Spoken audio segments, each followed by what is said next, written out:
call is now being recorded.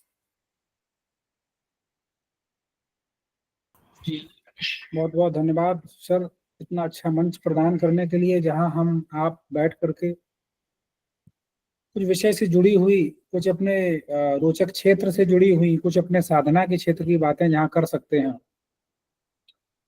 इस तरह की बातें कहने वाले भी बहुत कम लोग बचे हैं और सुनने वाले भी कम लोग। कहाहीं सुनहीं ते नर न घनेरे, ऐसे लोगों की संख्या अब ज्यादा नहीं है। मैं ईश्वर के चरणों में सादर प्रणांजलि निवेदित करते हुए अपनी बात कहता हूं। संस्कृत का नाम देव भाषा रखा गया है। क्या यह देवताओं को प्रिय है इसलिए, या देव विषयक ज्ञान की राशि इस भाषा में संबद्ध है इसलिए? ये समीक्षकों के लिए विचारणीय तथ्य है, वो उस पर विचार करते हैं। आज जो प्रोग्राम, जिस कार्यक्रम के तहत हम सब यहाँ एकत्रित हैं, ये देव भाषा शोध संस्थान, बीएसएसडी कॉलेज और दिव्यांग विश्वविद्यालय चित्रकूट संयुक्त तत्वावधान में चल रहा है, जहां संस्कृत भाषा प्रवीणता पाठ्यक्रम का यह शीर्षक है। आज का जो हमारा विषय रखा गया है वो विषय है कर्मकांड में अध्यात्म और रोजगार के अवसर। साथियों, यहाँ आवश्यकता है कि हम कर्मकांड शब्द को लेकर के कुछ चर्चा प्रारंभ करें। मैं आपको बताना चाहूंगा, विगत दिवसों में आपने गोपाल जी द्वारा प्रस्तुत इतना सुंदर कर्मकांड विषयक जो क्लासेस थी आपकी, वो बहुत ही रोचक तरीके से, बहुत ही ज्ञानवर्धक, सारगर्भित शैली में उन्होंने अपनी बातों को रखा। संभवतः कर्मकांड को लेकर के जो कक्षाएं निर्धारित की गई थी, उनमें ये अंतिम कक्षा होगी, जिसमें हम ये जानने की कोशिश करते हैं कि कर्मकांड से क्या हमारा अध्यात्म पुष्ट होता है। दूसरा, क्या कर्मकांड के द्वारा रोजगार के क्षेत्र में हमें कहाँ कहाँ अवसर मिल सकते हैं। संख्या भले हमारी कम है, स्क्रीन पे जो लोग जुड़े हुए हैं उनकी संख्या भले सीमित है। अच्छा काम करने के लिए एक नई दिशा, एक नई राह पर चलने के लिए मैं टैगोर साहब की वो बात याद आती है, जब वो कहते हैं एकला चलो रे। यहाँ संस्कृत में जो अन्वेषण की शक्ति है, जो पाणिनि जी संस्कृत की वैज्ञानिकता की बात करते हैं, उसमें जो खोज है, उसमें जो शोध की शैली है, वहां बहुत भीड़ की आवश्यकता नहीं है। क्लास के अंतिम भाग में मैं यह भी बताऊंगा कि आपके ही बीच के साथी कर्मकांड या संस्कृत को लेकर के रोजगार में कितना नवीन पहलू लेकर के आए हैं, मैं ये भी समझने की कोशिश करूंगा। और वो साथी आपके बीच के भी, निश्चित रूप से आप सबको गर्व होगा कि ऐसे साथी आपके मध्य में ही मौजूद हैं। सर ने जो इतने विरुद्ध दिए, इतनी उपाधियां दी, वो आपको लगेगा सब छोटी हैं, वो लगेगा कि कहीं भ्रमात्मक शैली में कहीं कहीं है कि वक्ता इतना श्रेष्ठ है। आपको ये जब ये पता चलेगा कि श्रोता भी इतने श्रेष्ठ इसमें जुड़े हुए हैं, तो निस्संदेह हम लोग इस पे न जाएं कि कितने कम लोग हैं। बेहतर ये है कि जो लोग जुड़े हुए हैं वो इससे कितना अपने आप को लाभान्वित करते हैं, अपने जीवन को कितनी दशा, एक नई दिशा दे सकते हैं। तो मैं अपनी बात प्रेजेंटेशन के माध्यम से शेयर करना चाहूँगा। निशांत जी से आग्रह है कि वो मुझे स्क्रीन शेयर का अथॉरिटी दे दें। वो होस्ट बनाएंगे तो शायद वो अथॉरिटी हमें मिल जाएगी।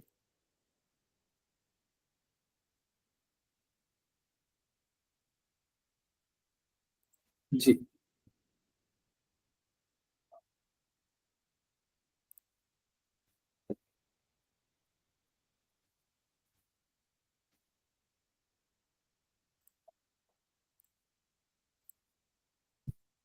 मेरी स्क्रीन आपके सामने दिख रही होगी, तो एक बार ऐसे वी बना के बता दीजिए कि हाँ दिख रही है, या ऐसे थंब बना के बना दो। ओके, ठीक है। हाँ ठीक है, उसमें तो रिएक्शन का भी ऑप्शन है, हाथ से ना बनाए तो कीबोर्ड से बनाए, बहुत बढ़िया। तो ये संस्कृत भाषा प्रवीणता जो पाठ्यक्रम है, इसमें आज की कक्षा में हम लोग जानेंगे कर्मकांड में अध्यात्म और रोजगार के क्या अवसर हो सकते हैं। साथियों, मेरा नाम डॉक्टर अंशुल दुबे है। अभी मेरा परिचय सर ने कराया था। मैं कानपुर के पास में ही एक और जगह है जहाँ मैं एक महाविद्यालय में अपनी सेवा दे रहा हूँ। आज आप सबके सामने अपनी बात रखने का मौका मिला है। मैं अपने आप को बहुत ही रोमांचित महसूस कर रहा हूँ कि इतने ऊर्जावान लोग बैठे हुए हैं जिनके साथ मैं अपने विचार साझा कर रहा हूँ। साथियों, पहला है कि कर्मकांड और अध्यात्म। प्रश्न ये है कि कर्मकांड से क्या आशय है और अध्यात्म से क्या आशय है। ये दोनों भारतीय दार्शनिक परंपरा को अगर देखा जाए तो बहुत महत्वपूर्ण है, लेकिन भिन्न मार्ग है। एक परंपरा रही है जो कहती है कि कर्मकांड से अध्यात्म विशुद्ध रूप से अलग है। जहाँ पे वो यह बताना चाहते हैं कि कर्मकांड क्रियाओं में निबद्ध है, और जबकि जो आपका अध्यात्म है वो आपकी मानसिक शांति के लिए, आपकी आध्यात्मिक जो ऊर्जा है उसके उत्कर्ष के लिए जो प्रयास किए जाते हैं वो अध्यात्म। आगे की स्लाइड में आप देखेंगे कि इसको अलग बताने का कैसे प्रयास किया गया। कर्मकांड से आशय है कि जो एक एक एक प्रक्रिया बताई गई है आपके शास्त्रों में, वेद में, वेदांगों में, अन्य कर्मकांडी सिद्धांतों में, कि या हमारे जो अन्य संहिता मार्ग हैं जिनसे हमने ब्राह्मण आदि के द्वारा जो व्यवस्थाएं की हैं या पद्धतियां बनाई हैं, उसमें व्यवस्था दी गई है कि उनको आप कैसे करेंगे। जो जैसे नित्य कर्म की बात एक दिन आपकी क्लास में चल रही थी, गोपाल जी क्लास ले रहे थे, बता रहे थे, तो जैसे पंच याग है हम लोग नित्य रूप से करने की बात कही जाती है। इंद्र यज्ञ है, भूत यज्ञ है, देव यज्ञ है या बलि वैश्वदेव है। तो इसकी एक व्यवस्था है, इसका एक क्रम है। अगर मंत्र का तात्पर्य पूछा जाता है कि मंत्र क्या है, तो जो क्रम बता दे वही मंत्र है, जो क्रम का स्मरण करा दे वही मंत्र है। मननाथ मंत्र भी है, इसका आप मनन करते हैं, और कर्मकांड की विधा में जो पौर्वापर का सीक्वेंस बताता चले वो भी एक मंत्र का कार्य है। तो इस दृष्टि से आप कोई याग करते हैं, यजमान को किस स्थिति में आकर के बैठना चाहिए, किस क्रम से आहुतियों का क्रम होना चाहिए, आहुतियां प्रारंभ करने के पहले अग्नि स्थापन है, अग्नि पूजन है, कैसे करना है, पंचव्याहृतियां कैसे देनी है, और उत्तरार्ध में क्या करना है, ये पूरा जो व्यवस्था बताई जाती है कर्म का। तो प्रश्न यह है कि इसमें इतना नियम है। आप देखते हैं कि ज्योतिष क्यों अनिवार्य है। ज्योतिष को वेद का चक्षु कहा जाता है। क्यों कहा जाता है कि वेद से होने वाले कर्मकांड में मुहूर्त की आवश्यकता पहले है। किस दिन अग्नि स्थापन होगा, याग का प्रारंभ किस दिवस में किया जाएगा, ये सब ज्योतिष व्यवस्था के तहत मुहूर्त बनाए। तो प्रश्न है कि जिसमें इतने अवान्तर शास्त्रों की उपयोगिता है, उसके बाद कर्मकांड होता है। आप जब कभी मनुष्य के जीवन में होने वाले जब आप संस्कार की बात करते हैं, तो संस्कार में बताया जाता है कि इस अवस्था में, इस ब्राह्मण क्षत्रिय वैश्य परंपरा आप कहाँ से आते हैं, तो आपको ये कर्मकांड या ये संस्कार कर लेना चाहिए। तो इतना जिसमें मुहूर्त शोधन है, इसमें चिंतन है, अलग अलग वर्णों के लिए अलग अलग विधान है, सामग्री का विधान अलग अलग है। तो इतनी जटिल प्रक्रिया के द्वारा हमें मिलेगा क्या। तो जो कर्मकांडवादी हैं, मीमांसक लोग कहते हैं यागादिदेव धर्म। धर्म की परिभाषा क्या है, का यागादिदेव धर्म, जो यज्ञ आदि क्रियाएं हैं वही क्या है, धर्म। तो वो धर्म का हेतु कर्मकांड मानते हैं। इस व्याख्या को बड़ी गहराई से समझने की आवश्यकता है कि जब आप कहते हैं कि जब आप ऐसे यजन आदि क्रियाएं करते हैं तो उससे धर्म की प्राप्ति होती है। पुनः कहा जाता है कि स्वधर्मो निधनम श्रेया। वहां पर धर्म का आशय भगवत गीता में बताया जा रहा है कि जैसे ब्राह्मण के 6 कार्य बताए गए हैं, अध्ययन करना और अध्यापन करना, पढ़ना और पढ़ाना, यज्ञ करना और यज्ञ करवाना, दान लेना और दान देना। तो ये सब किसका हेतु है, ये सब धर्म का हेतु है। जब आपका धर्म पुष्ट होता है तो निश्चित रूप से आपकी आध्यात्मिकता को बल मिलता है। आप अपनी आत्मा को, आप अपने चित्त को अधिक महसूस कर पाते हैं। आप ईश्वर के या ब्रह्म के साक्षात्कार की ओर आगे बढ़ जाते हैं।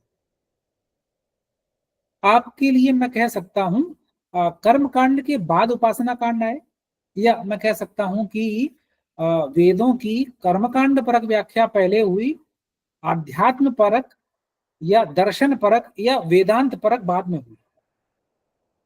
पहले कर्मकांड की जटिलताओं को समझाया गया। कर्मकांड से भाग करके अध्यात्म की बात नहीं की गई, कर्मकांड से युक्त होकर के आध्यात्मिकता की बात की, आपकी चित्त शुद्धि की बात की गई।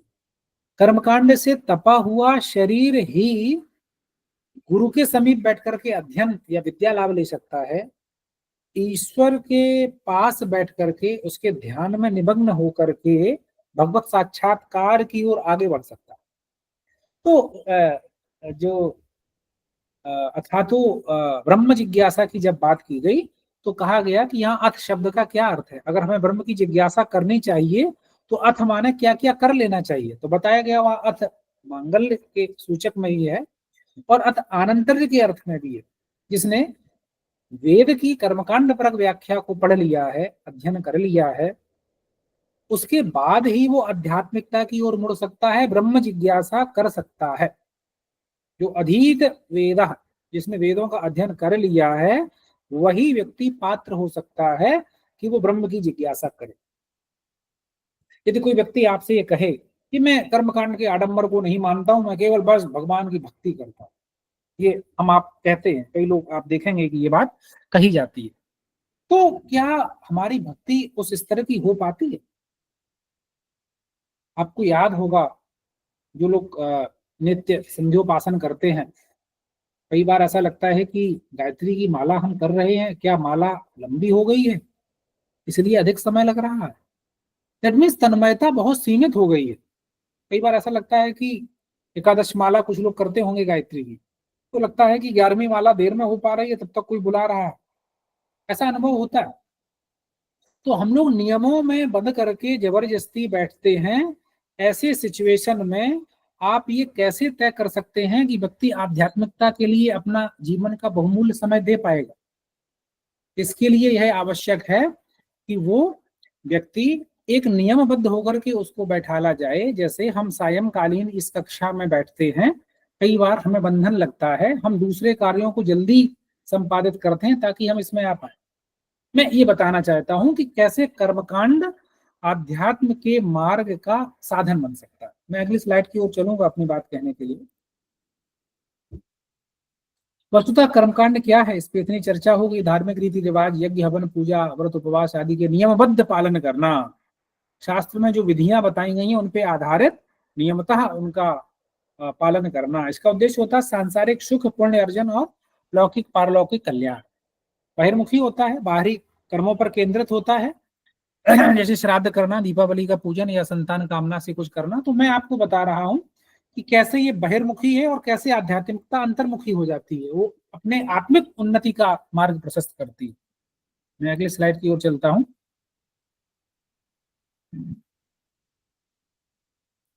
अब अध्यात्म क्या है? जो आत्मा ब्रह्म उनके संबंध की खोज करे, अंतर्मुखी यात्रा है। इसे कह सकते हैं जो स्वयं को जानने का प्रयास है, अपने भीतर झांकने का उद्यम है। बाहर से मतलब नहीं है। तात्विक रूप से हम क्या हैं? हम यदि ब्रह्म के अंश हैं तो हमारी पूर्णता कहां पर होगी, हमें किस ओर जाना चाहिए, ऐसे विचार करना, उसमें एक एक एक एक लीनता के साथ कार्य करना, उसमें एक किसी चीज को अपना आलम्बन बना करके उसकी ओर ध्यान लगाना और बाहरी पदार्थों से हट करके चित्त को अपनी ओर ले जाना, अपने नाभि कमल चक्र की ओर उसको स्थापित करना, उसको ब्रह्मरंध्र की ओर ले जाना। हृदयस्थ नाड़ियों के माध्यम से ये बातें बताई जाती हैं कि आप कैसे ध्यान के माध्यम से अपनी यात्रा को अंदर ही ऊर्ध्वगामी बनाते हैं। दोनों का अंतर भी यहाँ पे समझना आवश्यक है। एक तरफ कर्मकांड, एक तरफ अध्यात्म है। दृष्टिकोण की दृष्टि से हम कहें तो बाहरी रीति रिवाजों पर आधारित है, उसे कर्मकांड कहते हैं, और जो आत्मा परमात्मा की अनुभूति पर आधारित है उसे हम अध्यात्म कहते हैं। लक्ष्य की अगर बात की जाए तो पुण्य, सुख, सांसारिक कल्याण ये कर्मकांड का लक्ष्य है, और अध्यात्म की अगर बात की जाए तो मोक्ष और आत्मक ज्ञान ये अध्यात्म का लक्ष्य होता है। इसकी प्रवृत्ति कर्मकांड की बहिर्मुखी है और अध्यात्म की अंतर्मुखी है। उदाहरण की दृष्टि से देखा जाए तो जैसे पूजा, व्रत, हवन ये कर्मकांड अगर हो सकता है, अध्यात्म में आप ध्यान लगाएं, आत्मचिंतन करें, विवेक करें, अपने चित्त का शोधन करें, ये आपका अध्यात्म हो सकता है। तो जो आज का जो शीर्षक है आज की कक्षा का कि कर्मकांड के माध्यम से अध्यात्म के अवसर और रोजगार के अवसर, तो जो पार्ट ए है कि अध्यात्म का अवसर कैसे यहाँ पे तय होता है, कैसे अध्यात्म के मार्ग में जाने की जो दूरी है वो कर्मकांड कम करता है, हेतु के रूप में वहां पर कार्य करता है। तो आप अब तक के इस हमारे द्वारा बताई गई बातों से यह समझ सकते हैं कि ये आपके लिए अनिवार्य तत्व है, प्राथमिक तत्व है। इसको पार करके ही आप आगे जा सकते हैं। जैसे भारतीय या आर्थिक आर्थिक क्षेत्र की बात करूं मैं, अगर कोई इकोनॉमिक्स का विद्यार्थी होगा तो समझ सकेगा कि 3 प्रकार की इकोनॉमी बताई जाती है, मतलब 3 क्षेत्र बताए जाते हैं, प्राथमिक, द्वितीयक और तृतीयक, माने प्राइमरी, सेकेंडरी और टर्सरी। तो प्राथमिक क्षेत्र में डेवलपमेंट करके द्वितीयक क्षेत्र पे जाना, फिर तृतीयक क्षेत्र में, किसी भी देश की इकोनॉमी का ये फिनोमेना होता है। भारत की इकोनॉमी में क्या है कि वो प्राथमिक क्षेत्र में बहुत अच्छा उसने काम किया है और द्वितीयक में उतना ग्रो न करके सीधे तृतीयक में शिफ्ट हुई है। ये भारतीय अर्थशास्त्रियों की चिंता का विषय रहता है कि सेवा क्षेत्र में इतना ज्यादा लोगों की आकांक्षा है कि हमें रोजगार मिल जाए, और जो उद्यम लगाने वाली बात है, विनिर्माण इकाइयां हैं, उस और लोग नहीं जा रहे हैं। तो प्राथमिक क्षेत्र में कृषि गतिविधियां, खनन है, माइनिंग है, ये कार्य आ गए, या वन आधारित जो इकोनॉमी है, सीधे विनिर्माण में न जाकर के सीधे सेवा क्षेत्र में चले। ये सब व्यक्ति होटल, रेस्टोरेंट, पान की ठिलिया या पानी की बतासा का ठेला लगाना चाहता है, कोचिंग पढ़ाना चाहता है, यातायात के लिए टेम्पो देता है, ये सब तृतीय क्षेत्र है। तो द्वितीय क्षेत्र को बाइकाट करके जब आप तृतीय क्षेत्र में जाते हो तो आपको रोजगार की समस्या, रोजगार के कम अवसर होना, ये भी एक फिनोमेना सामने आता है। तो यहाँ चूंकि 2 ही हैं, कर्मकांड और अध्यात्म में, यहाँ जो इकोनॉमिक्स का एक उदाहरण आपके सामने रखा है, वहाँ 3 क्षेत्र हैं। तो अगर आप बाइकाट करके जाओगे, आप सीधे जो है ध्यान परंपरा में जुट गए, कर्मकांड की जानकारी नहीं है। मुझे पिछले वर्ष पौंडीचेरी जाने का एक मौका मिला, 15 दिन की मैंने वहां पे यात्रा की। तो वहां पे अराविलो करके जो जगह है, जो महर्षि अरविंदो का आश्रम है, वो उतना बड़ा उन्होंने बनाया हुआ है। वहाँ दूसरे देशों से आए हुए साधक बहुत रहते हैं। मैंने जो अराविलो का जंगल बना हुआ है, जो प्रोहिबिटेड है, आम आदमी नहीं जा सकता है, गाड़ियां नहीं जाती हैं, करीब 22-23 किलोमीटर में हम लोगों को वहाँ के लोकल लोगों ने बाइक से भ्रमण कराया। तो जो मैंने देखा, जो महसूस किया, वो मैं आपके सामने बता रहा। आध्यात्मिकता का केंद्र है या केंद्र था, जो भी आपको विशेषण यूज करना है आप कर लीजिए, जो श्री अरविंदो ने बनाया था। वो क्या रहा था उस जंगल में, हर 100 मीटर पे एक छोटा सा कैफे खुला हुआ था। वो कोई इंडियन मेल हो सकता है या इंडियन फीमेल हो सकती है, बाहर का कोई मेल हो सकता है, फीमेल हो सकता है, वो आध्यात्मिकता में तल्लीन है। जब आप उस कैफे में बैठेंगे जाकर के, वहां सिगरेट चाय 2 ही चीजें थी। इस बात को आप पहले समझिए। जो मेरी चिंता है, मुझे लग रहा कि ये प्लेटफॉर्म सही है, इसलिए मैं आपके साथ साझा करूं। आपको लगे कि अनर्गल प्रलाप है, अनावश्यक है, तो आप उसको भूल जाइएगा, छोड़ दीजिएगा। इतने बड़े एरिया में भारत सरकार भी उस चीज को देख रही है और वो सब आध्यात्मिकता में आगे बढ़ रहे हैं, ऐसा उनका मानना है। किसी के मत की आलोचना नहीं कर रहा, लेकिन क्या भारतीय संस्कृति, जहां हम संस्कृत भाषा प्रविणता के माध्यम से आगे बढ़ रहे हैं, क्या भारतीय संस्कृति ऐसी आध्यात्मिकता की बात करती है? एक लंबी सी फूंक लगा लो और ये लौकिक सांसारिक छोड़ो, शारीरिक दुखों की अनुभूति ना हो, और मैं कहूँ कि अलौकिक सुख के आनंद में गोता लगाना कदापि नहीं हो सकता। निश्चित रूप से वहां पे वो दिग्भ्रमित हुए युवा हैं, जो ये कहते हैं कि मैं कर्मकांड के चक्कर में नहीं पड़ता हूँ, सीधे मैं तो आध्यात्म की बात करता हूँ, मैं मॉडर्न कपड़े पहनता हूँ, मैं जीन्स पहनता हूँ, मैं टी शर्ट्स डालता हूँ, और मैं सीधे अरविंदो के मार्ग का मैंने अनुसरण किया है, उनकी फिलॉसफी पढ़ी है, और मैं आध्यात्मिकता के मार्ग पे चल पड़ा हूँ। यदि आपने कर्मकांड से साधना की होती ना, तो अगर तांबूल भक्षण भी करते ना, तो पहले जब पुरुषेर देवा मंत्र पढ़ते, ईश्वर को वो पान अर्पित करते, और उसके बाद एला लवंग सहितम तांबूलम समर्पयामी के बाद प्रसाद खाते। सिगरेट का धुआं किसी देवता को चढ़ा करके आप आध्यात्मिकता के मार्ग पे नहीं चल सकते। साथियों, मैं ये बताना चाह रहा, जब लोग कहते हैं कि मैं तो कबीर पंथ का अनुयायी हूं, पोथी पढ़ पढ़ जग हुआ, पंडित भया न को, कर्मकांड की आलोचना करते हैं। उस काल की परिस्थिति में कर्मकांड की आलोचना व्यवहारिक रही। मैंने स्वयं अपने बात को प्रारंभ में आपसे शेयर किया कि कैसे वेद में कर्मकांड भाग को पहले रखा गया, उसके बाद में उपनिषद कांड आता है। तो वो उपनिषद कांड किनके लिए उपयोगी हो सकता है? जिसमें अथ ब्रह्म जिज्ञासा, जिसका अथ माने जो वेदों की व्याख्या है उनका कर्मकांड भाव है, उसका अनंतर जो प्राप्त कर ले, जो ये कार्य कर चुका हो, वो ब्रह्म जिज्ञासा का अधिकारी है। तो यहां तक आप ये समझ पाए होंगे कि कैसे कर्मकांड आध्यात्मिकता के अवसर प्रदान करता है, और कर्मकांड से विहीन अध्यात्म की ओर गए हुए युवा, मैं ये नहीं कह रहा हूं कि सबका पतन निश्चित है, लेकिन उनके पतन होने के चांस तुलनात्मक अधिक हैं। जिस व्यक्ति को कर्मकांड का ना पता हो और वो सीधे ये कहने लगे कि मैं तो अमुक परंपरा में सन्यासी हो गया, हमने तो महाकुंभ में नहीं, अखबार में आता था कि मैं सीधे फला व्यक्ति नागा सन्यासी हो गया, तो उनके पतित होने के चांस अधिक हैं, उनको मीडिया ने अट्रैक्ट किया हुआ। तब आप ये निष्कर्ष पे पहुंच सकते हैं कि कैसे आध्यात्मिकता के लिए कर्मकांड एक साधन बन सकता है। प्रश्न दूसरा है कि कर्मकांड से आध्यात्मिकता यदि पुष्ट होती है तो जीवन चलाने के लिए केवल आध्यात्मिकता ही पर्याप्त नहीं है। जीवन में आध्यात्मिक उन्नति आवश्यक है। हम मार्ग से भ्रष्ट नहीं होंगे, पतित नहीं होंगे, हमारे जीवन के लक्ष्य बड़े बड़े ही उत्तम होंगे, बड़े ही सत्व प्रधान होंगे, लेकिन जीवन की दूसरी चीजों की पूर्ति कैसे हो। तो आज की कक्षा का जो द्वितीय सोपान है उसमें रखा गया कि कर्मकांड के द्वारा रोजगार के अवसर, कैरियर अपॉर्चुनिटीज इन कर्मकांड। तो ये हमारा दूसरा भाग है। अब मैं अपने व्याख्यान को दूसरे फेज में लेके चलता हूं, तब तक थोड़ा जल पी लिया जाए। कोई अत्यंत अति महत्वपूर्ण प्रश्न हो तो आप चैट बॉक्स में भी डालते रहें, या बाद में चर्चा कर लें।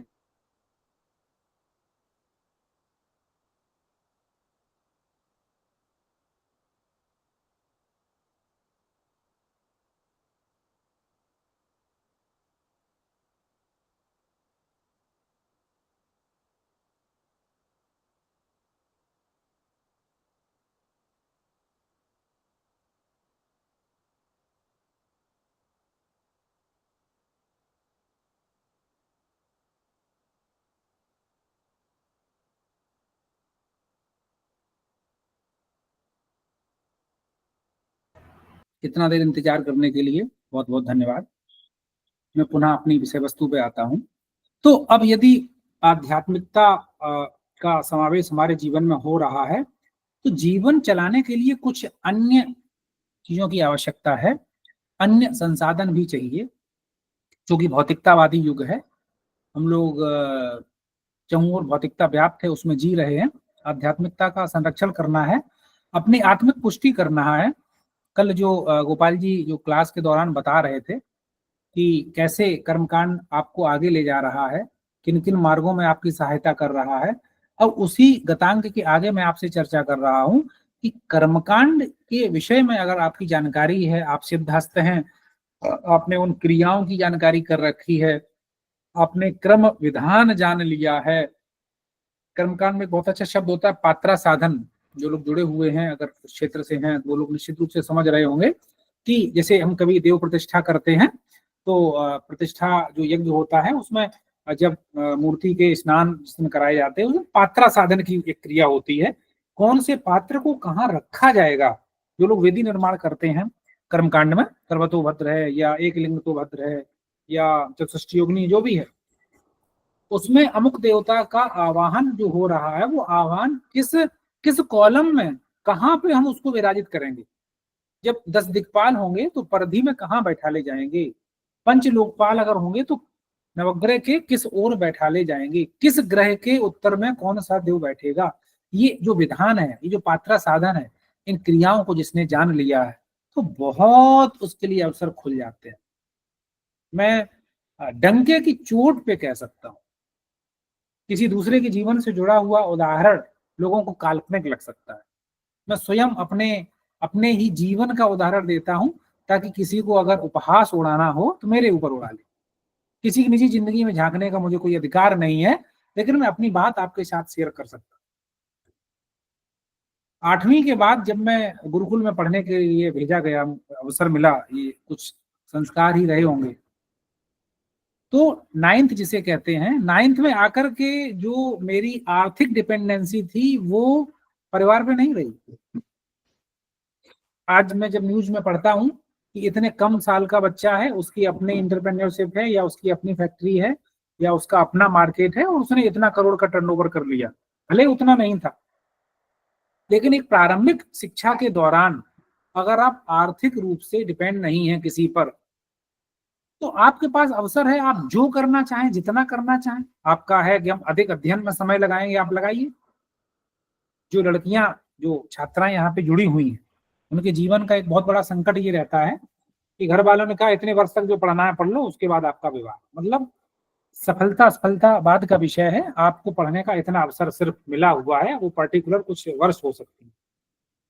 यदि आप उसमें ये घर वालों को बता पाए कि इस समय आर्थिक रूप से मैं सक्षम होने लगी हूँ, तो वो आपको पढ़ने का और समय दे सकते हैं। विवाह की जो सीमा है उस अवधि में विस्तार हो सकता है। खैर, तो इस स्लाइड के माध्यम से मैं आपको ये बताना चाहता हूँ कि ये यद्यपि परंपरागत क्षेत्र है, लेकिन आज भी बहुत प्रासंगिक है। भारत जैसे देश में जहाँ रीति रिवाज, धार्मिक सब कुछ इनका जीवन से बहुत गहरा नाता है। अगर कोई बच्चा जन्म भी लेता है तो पंडित जी से पूछा जाता है कि इसका क्या नक्षत्र होगा, किस नक्षत्र के किस चरण किस समय इसका जन्म हुआ है, तो इसका नाम क्या रखा जाएगा। पंडित जी बताएंगे मूल पड़े हैं कि नहीं पड़े हैं, और अगर मूल पड़े हैं तो मामा को प्रेरित करेंगे कि पिता को करेंगे कैसी शांति कराई जाए। और जब पूरे जीवन संस्कार से चलता रहता है, जीवन में कुछ वो नया उद्योग करता है, उद्यम करता है, तब भी पंडित जी की आवश्यकता है। और कर्मकांड जानने वाले को जब जीवन से वो विदा लेता है तो भी खोजा जाता है कि हमारे जीवन की अंतिम क्रियाएं सही से करा दी जाएं ताकि आत्मा को चिरस्थायी शांति मिले। विविध इसमें कार्य गिनाए गए हैं, विवाह है, गृह प्रवेश है, श्राद्ध है, नामकरण है, सब जगह आवश्यकता है। हमें याद है कुछ दिन पहले बच्चे कहते थे हाँ संस्कृत पढ़ के क्या होगा। कोई बच्चे उत्तर प्रदेश की व्यवस्था में अगर बात करें, जब सरकार बदली तो मैंने देखा कि एक युवा है, किसी भी वर्ण का हो सकता है, किसी भी जाति व्यवस्था का हो सकता है, भगवा गमछा डाल करके खूब बढ़िया डीजे पे डांस कर रहा, भगवा लहराएंगे। अरे थोड़ा आध्यात्मिकता की ओर बढ़ जाओ, थोड़ा कर्मकांड के बारे में भी जान लो, तो जो आपका स्वरूप है, आप जिस उद्देश्य पे चलना चाहते हैं, आप बहुत अच्छा कर लेंगे। बिना जानकारी के अंधानुकरण आपको अच्छे मार्ग में नहीं ले जा सकता है। तो इस प्रकार से कर्मकांड के द्वारा आप रोजगार के अवसर ले सकते हैं। अगर आपने प्रशिक्षण प्राप्त किया हुआ है तो इसके संस्कृत विद्यालय में पद हैं। और आपको बता दें जो एनईपी है, एनईपी में संस्कृत जो विषय है उसमें विविध विश्वविद्यालय, जो संस्कृत विश्वविद्यालय नहीं भी है, वो कानपुर विश्वविद्यालय हो सकता है, वो रुहेलखंड बरेली का विश्वविद्यालय हो सकता है, जहां पर एक कर्मकांड का ऐच्छिक प्रश्न पत्र डाला गया है, उसको पढ़ने पढ़ाने में आपकी भूमिका हो सकती है। और गुरुकुल इत्यादि में तो एक इनको इनका पद ही होता है। वर्तमान में एक ऑनलाइन कर्मकांड सेवा का भी बड़ा चलन है। मेरी कल कल ही मेरी बात हो रही थी, योगेश जी थे, अनुराग जी थे, कि मैं बताया हमने उनको कि बनारस में कैसे एक सेंटर बना हुआ है, बच्चे अपना 2 घंटे के लिए जाते हैं, रुद्राष्टाध्यायी का पाठ करते हैं और उनका मासिक वेतन बनता है अटेंडेंस लग करके कि इतने दिन आपने पाठ किया। जिनके लिए वो पूजन पद्धति की जा रही है वो बाहर बैठ करके कर रहे हैं। योगेश जी ने बताया कि इस तरह का उपक्रम वो भी चला रहे हैं, दूरस्थ माध्यम से लोगों के लिए वो पूजा का आयोजन विविध विद्वान आचार्यों के साथ में मिलकर के करते कराते हैं। तो ये डिजिटली रूप से आप इसका उपयोग कर सकते हैं। मैंने आपको एक बात शायद पहले बताई थी, या मैं अपनी बात को पुनः दोहरा रहा हूँ, जो धर्मगुरु का पद है, जो भारतीय सेना में रिलीजियस टीचर की जो वैकेंसी आती है, यद्यपि उसमें संस्कृत विषय अनिवार्य नहीं है, आप हिंदी से बीए किए हैं तो भी आप उसके लिए एलिजिबल हैं, लेकिन जब आप उसके साक्षात्कार में जाते हैं, उसके परीक्षा से जब आप गुजरते हैं, वहाँ कर्मकांड की जानकारी आपको सहायक होती है। वहाँ आपसे मंत्र साक्षात्कार में भी पूछे जाते हैं। बड़ा अच्छा पद है, मतलब आपकी ज्वाइनिंग रेशियो से होती है, तो आपको अच्छी रैंक भी मिलती है। और आप भारतीय सेना, जो बहुत ही प्राउड फील करने वाली बात है कि मैं, यदि हम भारतीय हैं तो भारतीय सेना में मुझे सेवा करने का अवसर मिला है, तो वहां पर भी इसके लिए स्थायी पद है। तो शिक्षण के अलावा आप स्वतः अपना अध्यापन केंद्र खोल सकते हैं। हमें याद है जब मैं बनारस रहता था तो वहाँ जो प्रतिष्ठित आचार्य हुआ करते थे कर्मकांड के, लक्ष्मी शंकर शास्त्री जैसे, सॉरी लक्ष्मी नारायण, आचार्य लक्ष्मी नारायण की तरह, तो उनके घर में विद्यार्थियों का बड़ा हुजूम लगा रहता था, वो सीखने आते थे। कैसे कुशकंडिका की जाएगी यज्ञ कुंड में, जब अग्नि प्रज्वलित की जा रही है उसके पहले और उसके बाद की जो क्रियाएं हैं, वो उसका डेमोन्स्ट्रेशन लाइव देते थे। मतलब समस्त यज्ञीय पात्रों को सामने रख करके फिर वो मंत्रों के साथ में किस मंत्र से क्या करना है, उसे न सम्मार्ज्य, उस उस अग्निकुंड को उसके द्वारा उसका मार्जन करें, उसमें झाड़ा लगाएं, देखें कोई कीट तो नहीं है, फिर कैसे उसमें दर्भी उठाना है, कौन से उसको किस पे लपेट के तोड़ना है, अग्नि को जला के कहाँ रखना है, ये पूरा विधान उसमें बताया गया। कैसे प्रणीता का प्रोक्षण करना है, कैसे प्रोक्षणी को देखना है, कैसे आपने घृतपात्र रखा है उसका उसका अन्वेक्षण करना है कि सही है कि नहीं, चरु स्थाली कहाँ होगी, साकल्य कहाँ रखा जाएगा, पूरा विधान। आप कभी इस तरीके के कर्मकांड की स्थिति को देखते हैं तो आपको समझ में आएगा कितना व्यवस्थित ज्ञान है। जिस भारतीय सनातन कहें या भारतीय शास्त्रीय परंपरा की जब हम थाती देते हैं, कहते हैं अरे बड़ा व्यवस्थित ज्ञान है, बड़ा सिस्टमैटिक है, बड़ा वैज्ञानिक है।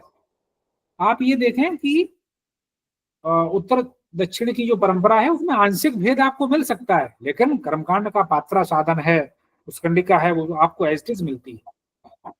कितना उसमें क्रमबद्धता है, भाषा बोली बदल रही है, फिर भी वहां पर आप देखेंगे कि चीजों में एक रूपता है। ऑनलाइन कर्मकांड के माध्यम से आप अपने आजीविका का संचालन कर सकते हैं। इसके बाद में कर्मकांड शिक्षक या गुरु, जो वेद संस्कृत कर्मकांड सिखाने वाले संस्थान हैं, उनमें आप पढ़ा सकते हैं। अभी हाल में ही हमको एक प्रोग्राम कार्यक्रम में संस्कृत भारती का कार्यक्रम था, यहाँ विठूर में बुलाया गया था। तो वहाँ जो मैनेजर साहब थे भट्ट जी, उनसे जब वार्ता हुई तो उन्होंने बताया कि इन इन विषय के हमें व्यक्ति चाहिए जिनको हम इतना फिक्स वेतन और आवास और भोजन की व्यवस्था देते हैं। यदि आपके संपर्क में ऐसे लोग हैं तो प्लीज उनको अवगत कराएं, वो हमारे यहाँ आकर के अप्लाई करें और उनको एक वृत्ति मिल जाएगी, तो आपके पास रोजगार के अवसर बढ़ जाते हैं। एक बड़ा अच्छा धार्मिक पर्यटन और आयोजन, तीर्थ यात्रा में या जैसे महाकुंभ का आयोजन हुआ, या जो लोग अमावस्या पे चित्रकूट जाते हैं, वहां परंपरा रहती है कि भगवान सत्यनारायण की कथा हम सुन लें। भगवान सत्यनारायण की कथा सुनने का फल है और तीर्थ क्षेत्र में कई गुना बढ़ जाता है। तो मैं देखता था कामननाथ की जब मैं परिक्रमा लगाता था, एक पंडित जी अपना एक दीपक जला के सत्यनारायण भगवान की पोथी रखे हुए हैं, एक दिन में 20-20, 25-25, 50-50 कथाएं चल रही हैं, रात्रि में भी बंद नहीं हो रही है क्योंकि परिक्रमा रात में भी लग रही है। तो धार्मिक पर्यटन क्षेत्र में आप इनको बहुत अच्छे से कर सकते हैं। महाकुंभ ही नहीं, आप गया जी चले जाएं, अयोध्या चले जाएं, अन्य धार्मिक स्थलों पे जाएं, तो वहां ऐसे आयोजन आपको बहुत ज्यादा आप करवा सकते हैं। आपको उन कार्यक्रमों की जानकारी, आप उसको मैनेजिंग का काम कर सकते हैं।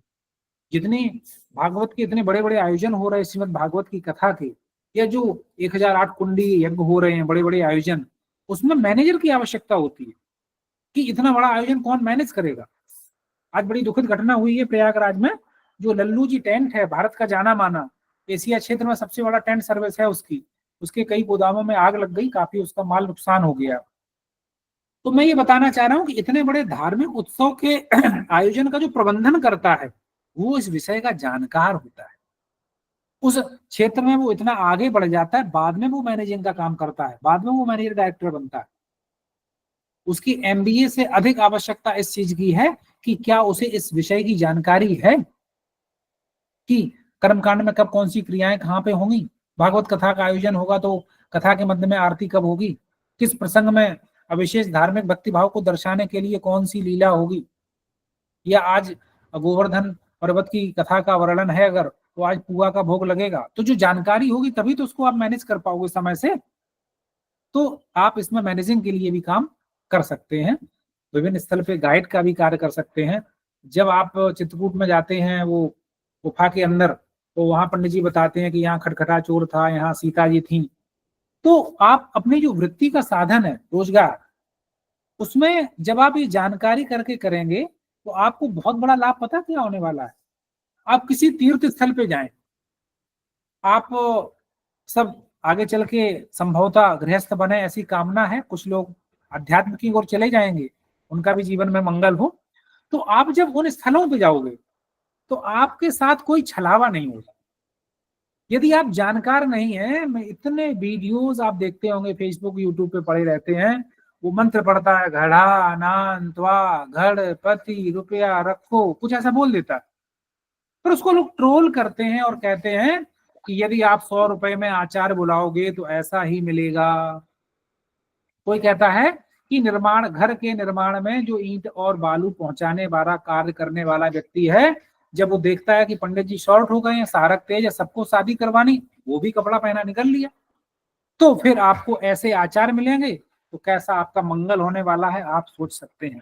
तो मैं ये बता रहा था कि आप इसको जान गए हैं, अब आप उसको वृत्ति के रूप में ना अपनाएं। यदि ईश्वर आपको दूसरी वृत्ति दे रही है तो मत अपनाइए, लेकिन वो जानकारी से आपके साथ कभी छलावा नहीं। हमारे यहाँ माताएं इतनी भक्तिमयी माताएं होती हैं, अगर कोई वस्त्र भी पहन ले उनको लगता है अब तो साक्षात भगवान आ गए हैं, जो मांगे सो दे दो। पंडित जी ने कहा कि इतना दे दो, ये दे दो, पैसा दे दो, रुपया दे दो, आपके घर की सब बाधाएं चली जाएंगी। तो माताएं इतनी भोली वाली होती, सब दे आती, उन्हें उनके अंदर का छल दिखता ही नहीं। तो आप न केवल आपको जानकारी होगी तो आपके साथ कोई छलावा नहीं कर सकता है, पूजन में शॉर्टकट नहीं अपना सकता है।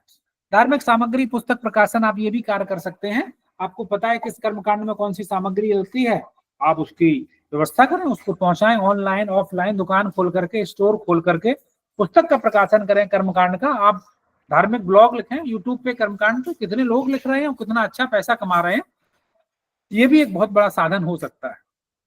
मुझे याद है कि काफी समय पहले मैं कुछ आश्रम में जाता रहा हूँ, वहां जब भी जाते हैं तो लोग हमसे आज भी ये अपेक्षा करते हैं कि कर्मकांड पे कुछ अच्छी पुस्तकें लिखें, जो विद्यार्थी कम समय में उसके माध्यम से सीख करके अपना रोजगार अपना सके, लोगों को एक योग्य आचार्य मिल सके। इस उद्देश्य से वो कहते हैं प्रयास किया जाएगा, यदि आप सब सहयोग करेंगे तो जरूर। यदि मैं रोजगार की बात करूं तो अगला है कि कर्मकांड और ज्योतिष वास्तु, इनका बड़ा आपस में जुड़ाव है। आप महसूस करते होंगे इसमें क्या अवस्थी जी जुड़े हैं कि नहीं इस समय? योगेश अवस्थी जी क्या इस समय सेशन में जुड़े हुए हैं? यदि हैं तो हैंड रेज करें या अपने आप को अनम्यूट करें। आचार्य गोपाल जी इसमें जुड़े हुए हैं, अनम्यूट करें। जी जी जी। अच्छा, गोपाल जी हैं जी। जी तो जी जी। आप मेरी बात को अधिक पुष्ट कर सकते हैं कि जब एक आचार्य कर्मकांड कराने किसी के घर में जाता है, अब उसके सामने देखिए क्या क्या दुविधा होती है। वो एक दिवसीय है, कुछ घंटे की पूजा हो सकती है या कुछ दिनों तक चलने वाली पूजा हो सकती है। उस आचार्य से अपेक्षा की जाती है कि वो मेरे घर का वास्तु भी बताएं, देखें कहाँ पे कमी है, उसको कैसे ठीक किया जा सकता है।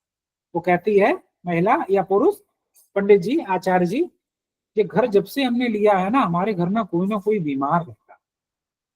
तो पंडित जी कहते हैं ऐसा क्या है, आइए आपका घर एक बार देख लेते हैं। तो पंडित जी ने कोई उपक्रम बताया कि आपके जीना के नीचे कुछ गंदगी या कुछ स्टोर रूम नहीं होना चाहिए, कबाड़ नहीं पड़ा होना चाहिए। उन्होंने आइडेंटिफाई किया कि यहाँ पे नकारात्मक ऊर्जा है और इनके स्वास्थ्य को जो हानि पहुंचा रही है। तो उन्होंने निष्कर्ष निकाला कि ये आपके यहाँ वास्तु दोष है। अब आप देखिए, जो लोग वास्तु पे काम कर रहे हैं, संभवतः आनंद जी का थीसिस में कुछ वास्तु पे काम भी है, क्यों आनंद जी बताइए एक बार। जी सर। हाँ, तो अब आप बताइए, आपकी वास्तु की जानकारी लोगों तक पहुंचाने का कितना बढ़िया माध्यम कर्मकांड है। भगवान सत्यनारायण की आप कथा कहने के लिए गए और वहीं बता के आ गए कि दरवाजा दक्षिण में है, ठीक है, इसके ऐसे ऐसे निदान है, आप पर्दा डाल के रखें, एक स्लाइडर डोर लगा लें, या जो भी आपके यहाँ उपाय हो, उसको उससे लाभ मिलेगा, आपके कर्मकांड के आयोजनों की आवृत्ति बढ़ जाएगी। दूसरा, अब जब आप कर्मकांड करने के लिए कहीं जाते हैं, गोपाल जी बताइए, क्या लोग आपसे नहीं कहते पंडित जी हमारी जरा कुंडली देख लीजिए, महाराज पंचांग देख के बताइए क्या गड़बड़ चल रहा है। बिल्कुल बिल्कुल।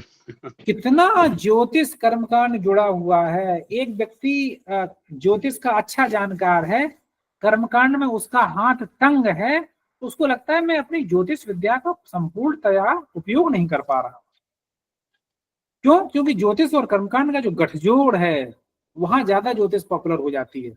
जब आप उनके घर में गए ही हैं, पूजन हो गया है, आरती हो गई है, आपसे यजमान ने कहा महाराज भोजन करके ही आप जाएंगे, तब तक भोजन बन रहा है, आप बैठे हैं, घर के सदस्यों से चर्चा कर रहे हैं। चर्चा यही तो होती है कि हमारा बेटा बोर्ड के एग्जाम दे रहा है, नीट की तैयारी कर रहा है, इसकी कुंडली देखिए कि कुछ क्या मेडिकल क्षेत्र में अच्छा करेगा। तो वहां पर आप वास्तु के साथ में, ज्योतिष के साथ में आप लोगों को परामर्श दे पाते हैं। हमें याद है, औरैया बहुत छोटी सी जगह है, तो कोई व्यक्ति आया, पंचांग में हमें कुछ बता दीजिए, कुछ मुहूर्त देखना था, देख के बता दिया गया। तो सामने एक बच्चा बैठा था, हमारा विद्यार्थी था, उसने हमें बाद में कहा सर एक बात कहनी है। तो मैंने कहा कहिए। उसने कहा कि सर हमारे घर में भी पूजा पाठ कराई जाती है, हमारे पिताजी हमारे दादाजी भी कराते थे। तो हमने कहा बहुत अच्छी बात है, हमने कहा, आगे क्या कहना चाहते हैं? उसने बड़ी मतलब बड़ी सहजता से एक बात कही। बोले हमारे पिताजी, मतलब वो पापा शब्द यूज कर रहा था, बोले हमारे पापा बिना 100 रुपया के पंचांग खोलते नहीं। स्पष्ट उसका कहना था। और यह बहुत छोटी जगह है, ये बात आज के मैं करीब 5 साल पहले की बता रहा हूँ। बोले वो आपके पास चले आए और आप खोल के बताने लगे, वो चले गए, आप ही ने चाय मंगाई, उनको पिलाई भी। बोले हमारे पिताजी ऐसा नहीं करते हैं। बात छोटी थी, लेकिन वो ये शायद कहना चाहता था कि जो लोग इसमें रोजगार की तलाश कर रहे हैं, कहीं आपके द्वारा ये कार्य उनके रोजगार को हतोत्साहित तो नहीं करेंगे। तो हमने कहा कि आपके पिताजी की ये स्थायी वृत्ति है और हमारी स्थायी वृत्ति ईश्वर ने कुछ और दे रखी है, तो इसलिए हम ये कर रहे हैं। योगेश जी भी हमारे साथ जुड़ चुके हैं, इस समय वो यात्रा में हैं। आपका बहुत बहुत स्वागत है। कल की चर्चा में योगेश जी के माध्यम से हमें ये पता चला कि आप कुछ दूसरी एजेंसियों के साथ मिल करके एक ऑनलाइन पंडित सेवा का ऐप बना रहे हैं। हम लोगों ने मजाक में उसका नाम ओला पंडित नाम भी दिया। आपकी इतनी महत्वाकांक्षा पूर्ण योजना है कि शादी विवाह में लोगों को आचार्य नहीं मिल रहे हैं, किसी का त्रयोदशी संस्कार आ जाए तो फिर आचार्य कहाँ रखें इस समय।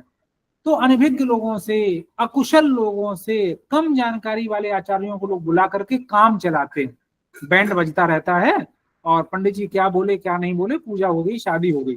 जीवन भर के लिए एक व्यक्ति एक दूसरे से साथ बांध दिया गया बिना किसी मंत्र के, लाखों रुपया स्वाहा हो गया विवाह।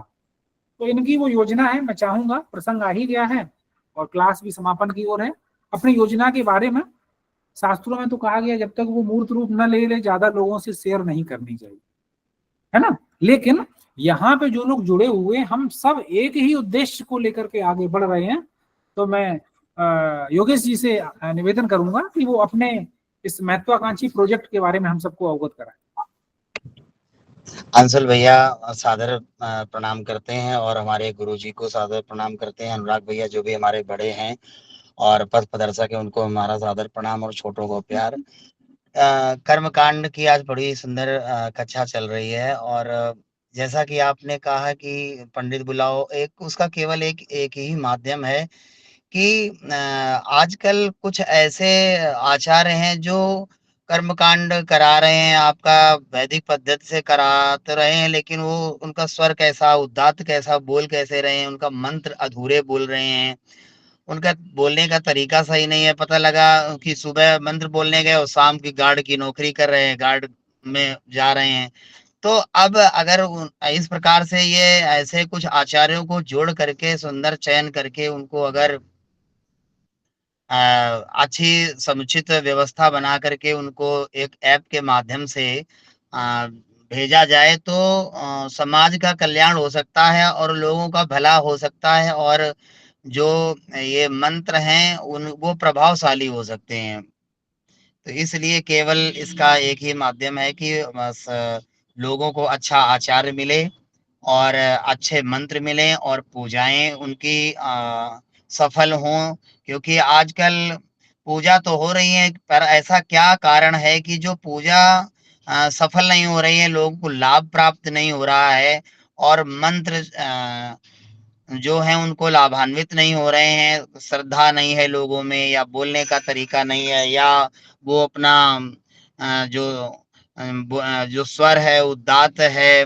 या उनके जो भाव भंगिमा है, तो वो जो भी है वो अच्छी प्रकार से नहीं हो रही। तो केवल मात्र इसका एक ही यही माध्यम है कि हम पंडित बुलाओ ऐप के द्वारा जो हैदराबाद में है, फ्लैट में रह रहे हैं, उनको आचार्य नहीं मिल पा रहे हैं, तो ढूंढ रहे हैं तो क्या करें, तो किसी ने बताया तो पता नहीं कैसा आचार्य मिला, तो इस ऐप के माध्यम से उनको अच्छा सुयोग्य आचार्य मिलेगा। अंशुल भैया बहुत बढ़िया, बहुत बढ़िया। एक बहुत ही पुनीत उद्देश्य, मैं तो कहूंगा कि समाज की आवश्यकताओं की पूर्ति करने के लिए। कई बार हम आप जी अपनी चिंता करते हैं बहुत से कार्य हम आप अपनी चिंता के लिए, अपने परिवार की चिंता के लिए, लेकिन वहीं पे आपका जो उदार चरित्र है वो सामने आता है जब आप सोसाइटी के लिए, समाज के लिए कुछ सोचते हैं कि बहुत बड़ी क्राइसिस है कि हमें आचार्य नहीं मिल रहा और योग्य नहीं मिल रहा। जब स्वर का अपराध हो जाता है, यथेंद्र शत्रु स्वरतोपराध, हाँ, तो स्वर के अपराध से सवाग वज्रम यजमानो हिनस्ति, लोग वाणी कहते हैं। रूपी वज्र के द्वारा वो अपने यजमान को मारता है। बिल्कुल बिल्कुल, बहुत बढ़िया, धन्यवाद योगेश जी, आपने अपनी बात रखी, हम सब इससे लाभान्वित हुए। आपने बड़े व्यस्ततम समय में से अपना समय निकाला। देखो अंशुल भैया, बहुत बहुत धन्यवाद आपका कि आपने मुझे इस योग्य समझा और इस पटल पे कुछ बोलने का मौका दिया। बहुत बढ़िया, ये समस्त धन्यवाद आप लोग बचा के रखिएगा और संयोजक महोदय को दीजिएगा, क्योंकि ये उसी मतलब विभिन्न लोगों की प्रति किया गया प्रणाम केशवम प्रति गच्छति, ये इस पंक्ति को, श्लोक को गोपाल जी पूरा कर देंगे तो वो केशव के प्रति ही जाएगा। जितने भी आप धन्यवाद दे रहे हैं, केशव हमारे इस समय परमात्मा को ही प्राप्त होगा वो। हाँ, वो यहाँ पे इस समय इस पटल के केशव जो हैं वो प्रोफेसर प्रदीप कुमार दीक्षित सर हैं। तो ये सब धन्यवाद आप लोग बचा के रखिएगा, वहीं पे दीजिएगा। खैर, तो आप समाज के लिए सोचते हैं, कितनी अच्छी बात आपने बताई कि एक व्यक्ति है, दिन में उसकी वृत्ति कुछ और है, रात में कुछ और है, विषय धीरे धीरे विस्मरण हो जाता है, अनाभ्यासे विषम शास्त्रम या विद्या, तो उसके पास अभ्यास नहीं है। जब कहीं आचार्य नहीं मिल रहे तो लोग उनको पूछ रहे हैं, तो उन दिनों कराने जाएंगे तो चीजें विस्मृत भी हो सकती हैं, भूल सकते हैं, प्रमाद भी रहता है। तो ये बहुत अच्छी पहल है, हम सब कर्मकांड के जानकार बने।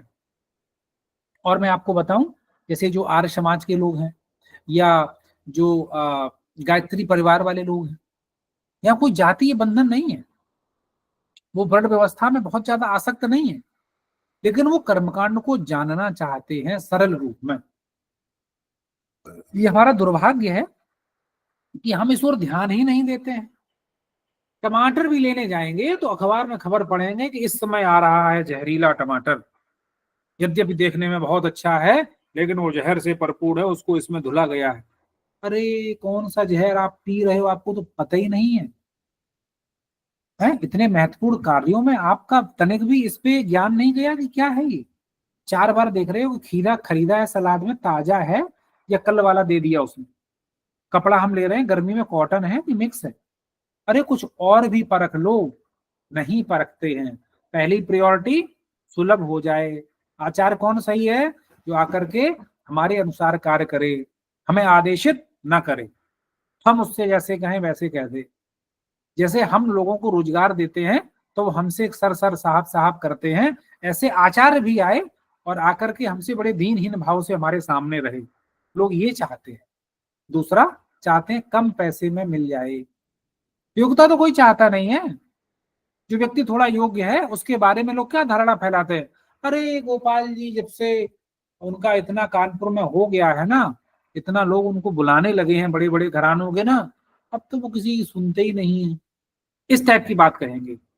क्यों? क्योंकि गोपाल जी कहेंगे कि ये सामग्री हमें चाहिए। आप यदि मुख्य यजमान हैं तो इतने बजे नहा धो के आपको बैठना पड़ेगा। वो कहेगा महाराज जी संकल्प से आप पूजा कर लीजिए, हमें ना बैठा लीजिए। जब आप अपने नियमों में दृढ़ होते हैं तो यजमान को आप आदेशित करते हैं।